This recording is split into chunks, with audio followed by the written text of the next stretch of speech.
5,950, multiply natin ng 30 days. Yes po. Okay. So, ang ine-expect natin na potential income in a 1 month ay nasa 178,500 pesos. Do you confirm that, sir? Yes po. Ganyan yung nabibenta natin at na-earn natin na income. Yes po. So, ganun kalaki yung potential ng pwede natin kitain sa pagpupugo, farming. Pugo hindi pogo. Parang ano po, maghintay lang po kayo ng 1 week lang po. 1 week? Opo. Tapos mangingitlog na sila? Opo, start na po mitlog po yun. Una po, bago po sila mag-start ng quail farming or quail raiser, una po, maghanap po muna sila ng market kung saan po nila ibabagsak yung itlog nila. Alos lahat po ng ano ko po dito sa farm po, galing po lahat sa pugo po. Katas ng pugo? Yes po. Kailangan kasi gusto mo yung ginagawa mo eh. Huwag mong isipin na napapagod ka. Pag pagod ka, parang pahinga lang, chill lang. Tapos mamaya tuloy ulit, laban ulit. Ilan ang na-harvest mo na itlog kada araw? 35 bucks sir. Kumbaga 3,500 po. Ang ibig sabihin nito, pera na. So ibig sabihin sir, may pera din sa pugo. Yes po. Malaki po yung pera sa pugo. What's up ka-video? Art Sinubago here and welcome to another episode of Video Stories.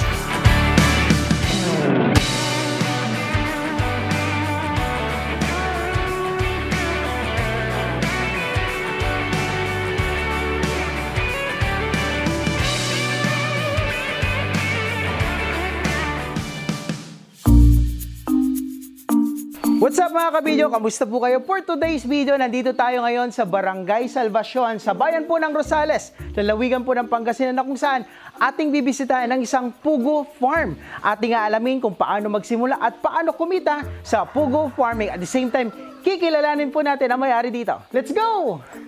Hello sir, good morning! Good morning sir. Hi, hello sir, kamusta po kayo? Okay lang po. Ayan sir, bago lahat sir, pakilala po muna tayo sa ating mga kabidyo. Good morning po. Ako nga po pala si Adrian Paulo Contawe, ang may-ari ng AC Quail Farm. 29 years old po. Wow, batang-bata, ano?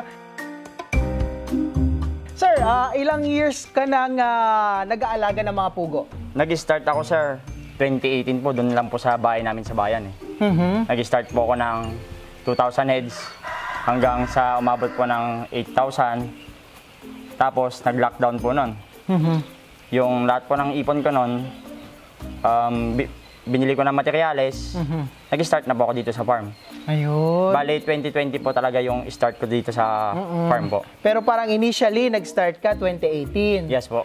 Tapos nagkaroon ng lockdown. So parang 2,000 ba yung sinabi mong simula mong mga heads ng pugo nun? 2,000 Tapos umabot ng 8,000? Opo, umabot po ng 8,000. Wow, ang dami nun ha. So ngayon sir, dito sa area ninyo, no, dito sa Barangay Salvacion, so parang nagsimula ka 2020 o tapos 5 years na? Opo, dito po sa farm. Yes, oo. So hanggang pinakamarami mong alagang mga pugo, umabot ilan? Dito po umabot po kami ng 12,000 heads po. Sa 12,000 na yon, ano yun? Paano ka nagsimula? Saan mo kinuha yung pondo mo? Paano ba? Inipon mo ba? Or Ano yan, galing sir? sa magulang mo? Or what? For example, sir, may 2,000 kami. Pag may kita po, dagdag po ulit ng 2,000 Okay. sa next month. Tapos 2,000 po ulit next month.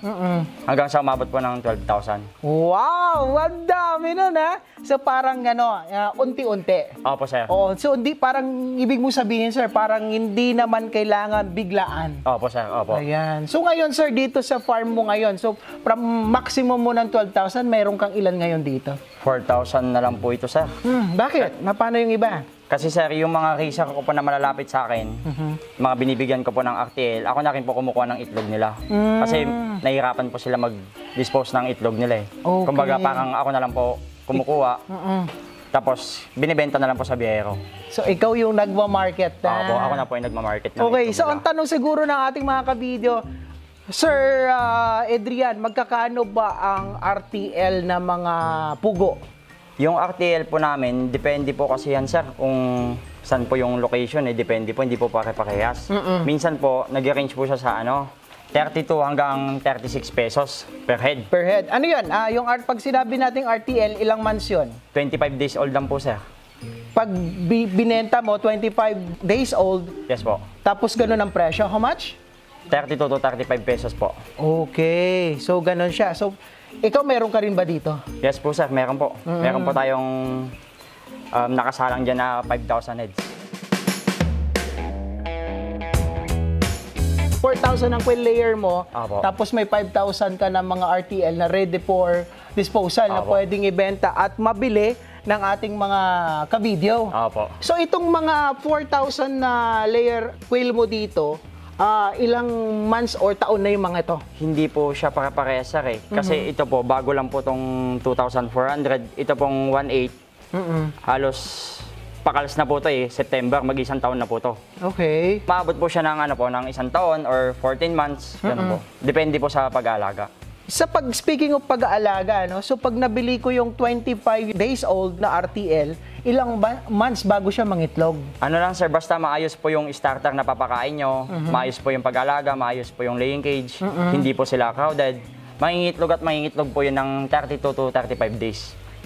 Mag-i-start na po sila ng umitlog ng 2 hanggang 5 peraso po sa 1,000. Saglit. So 25 days old siya, binili ko. Opo. Then maghihintay lang ako ng Parang maghintay lang po kayo ng 1 week lang po. 1 week. Opo. Tapos mangingitlog na sila. Opo, start na po umitlog po yun. Kabilis lang pala, no? Yung lifespan ng pugo. Lifespan po ng pugo sir, sa amin napapaabot namin siya ng 1 year eh. 1 year hanggang 14 months. Pero minsan po, 8 to 10 months pwede na po ikalse. Depende po kasi sir kapag mababa na rin yung presyo ng itlog. Kailangan na po magbawas ng pugo. So ano Kals na ginagawa ninyo? Kinakal ninyo? Yes po sir, kinakals May po namin. bumibili din? Yes po. 15 pesos po each. Yung mga dito lang po, yung mga kagawad po, mga manginginom po. Pulutan! Opo, ginagawa po nilang pulutan.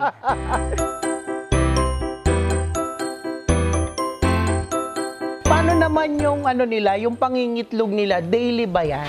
Yes sir. Kumbaga sa isang sisiu or isang quail, no, nakakailang itlog yan sa whole period ng pag-aalaga mo bago siya makal.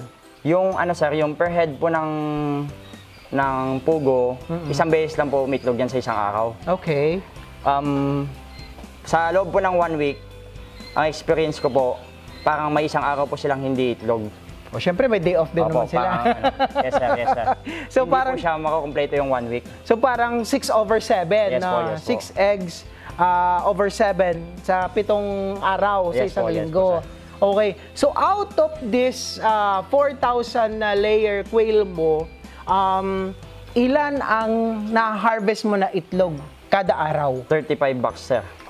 Kumbaga 3,500 po. 3,500 na eggs Opo. kada araw. Yes po.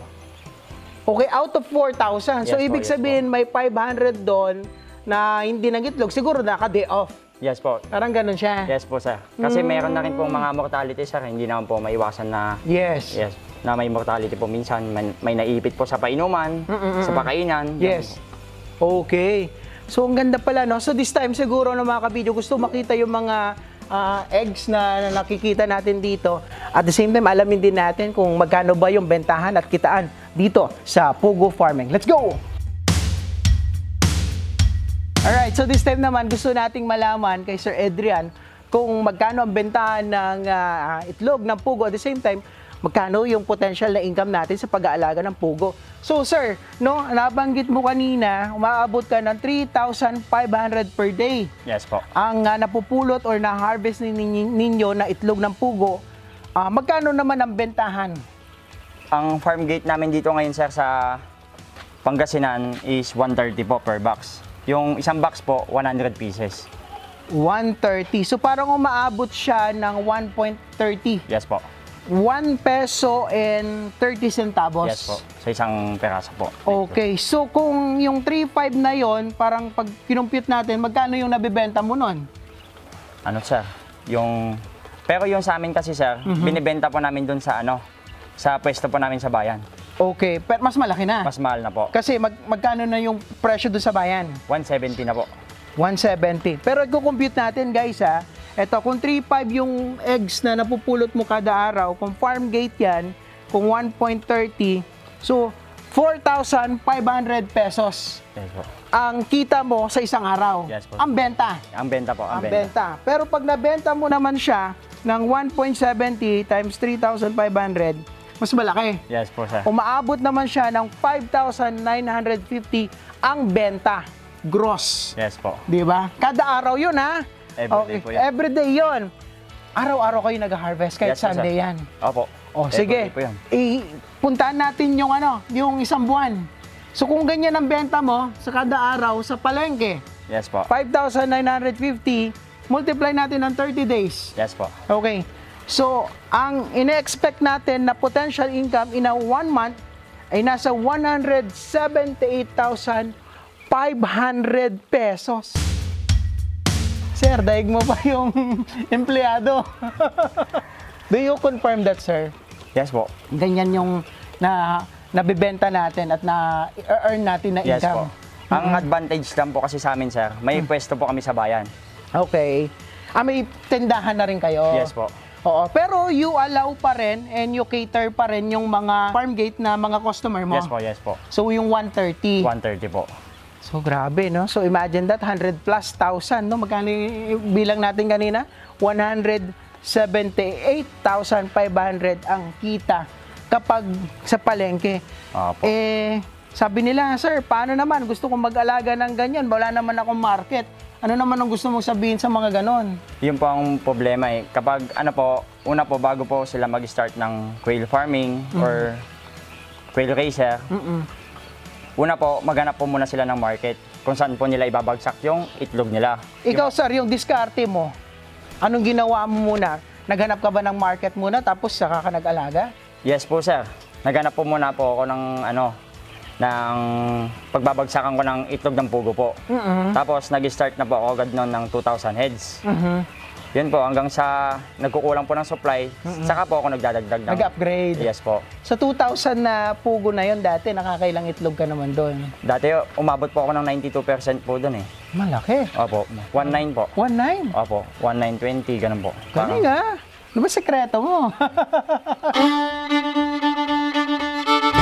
So gusto natin makita guys, oh. Ito, every kailan ka nag-harvest, sir? Anong oras? Every morning po, sir, bago kami magpakain, bago kami maglinis ng tae, bago kami magpainom, nag-harvest na po muna. Na-harvest. Opo. Ito ngayon, sir, walang specific na oras? Wala po.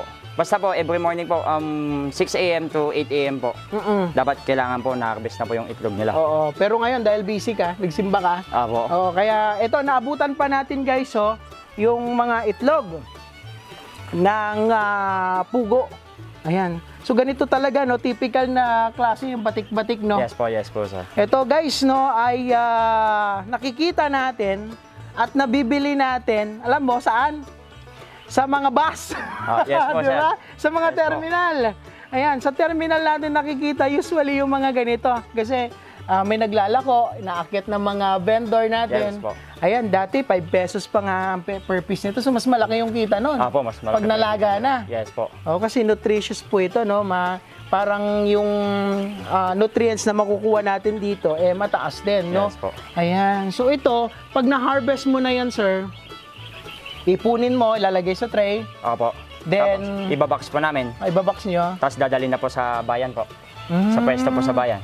Ito, sir, hanggang ilang araw ba nagtatagal yung mga itlog na yan na pwedeng, kumaga, hindi pa mabubulok or hindi pa siya reject? Mga 2 to 3 weeks, sir.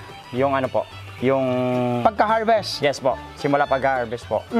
Basta po wag lang pong may stock sa mainit or sobrang lamig. Kailangan po sa katamtaman lang po na klima. Parang room temperature lang. Yes po. Oh, kasi kapag sobrang mainit, parang malalaga na Apo, siya. maluluto po. Maluluto na. Pero kapag yung malamig naman, Magmo-moist naman po siya po.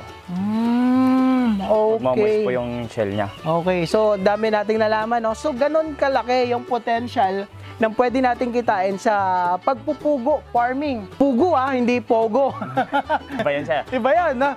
So this time naman gusto ko malaman paano yung diskarte ni Sir Adrian sa kanyang mga kulungan at pagpapakain ng kanyang mga alaga. Tara, alamin natin.